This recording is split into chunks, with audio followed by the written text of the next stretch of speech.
Hello friends, welcome to Pebbles. நான் உங்கள் கோபி சுதா கோவை சமையல்.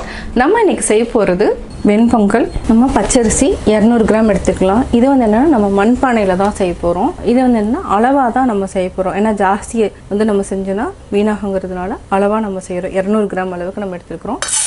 இது வந்து என்ன ஒரே ஒரு டைம் கழிஞ்சிட்டு இந்த தண்ணியை நம்ம அப்படியே வச்சிருக்கலாம். அப்பதான் வந்து என்னன்னா பானையில பொங்கி வரணும். அதுக்காக நான் சொல்றேன். இதை கழிஞ்சிட்டு நம்ம அப்படியே வச்சிடலாம் தண்ணியை. இப்போ நல்லா கழிஞ்சிட்டு அரிசி ஊற வச்சாச்சு. இதே தண்ணியவே தான் நம்ம ஊற்றி செய்ய போகிறோம். இது ஒரு 20 மினிட்ஸ் வரைக்கும் நல்லா ஊறட்டும். நம்ம மண்பானையில் பொங்கல் செய்ய போகிறோம். இதுக்கு முன்னாடி நம்ம குங்குமம் மஞ்சள் விட்டுக்கலாம். எப்போவுமே பொங்கல் செய்கிறப்ப என்னென்னா தண்ணி வந்து முழுமையாக இருக்கணும்.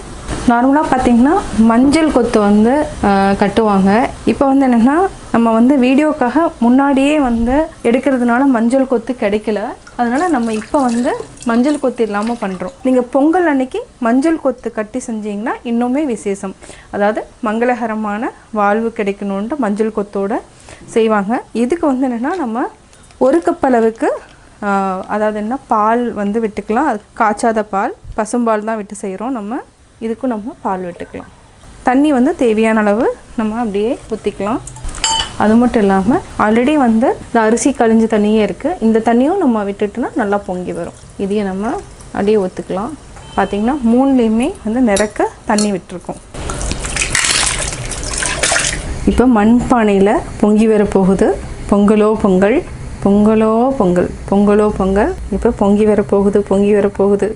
பொங்கியாச்சு. இதில் அப்படியே கொஞ்சமாக நம்ம தண்ணி எடுத்துக்கலாம். இப்போ நம்ம பச்சரிசி அப்படியே போட்டுக்கலாம். இது அப்படியே சிம்மில் வச்சுட்டு அப்படியே நல்லா வேகட்டும். இது வந்து நல்லா வெந்ததுக்கப்புறம் எடுத்துக்கலாம். இடையில நல்லா கிளறிக்கோங்க, இல்லைனா அடியில் போய் அப்படியே பிடிச்சிக்கும். பார்த்திங்கன்னா அரிசி அப்படியே பிடிச்சிக்கும். இடையில நல்லா மிக்ஸ் பண்ணி விடுங்க. நல்லா வேக ஆரம்பிச்சிடும். மண்பானைனாலே எப்போவுமே என்னென்னா பச்சரிசி ஆகட்டும் எந்த அரிசினாலும் அடியில் வந்து கொஞ்சம் ஒட்டி தான் இருக்கும். சாதம் நல்லா வெந்துருச்சு. இந்த மாதிரி நல்லா கொலையை வேக வச்சு எடுத்துட்டோம். இந்த மாதிரி இருக்கணும். இது வந்து என்னென்னா நெய்வேத்தியத்துக்கு ரொம்ப விசேஷமான ஒன்று. இதையும் நம்ம தனியாக எடுத்து வச்சுக்கலாம். படையல் போகிறதுக்கு வேணும். வெண் பொங்கல் ரெடி.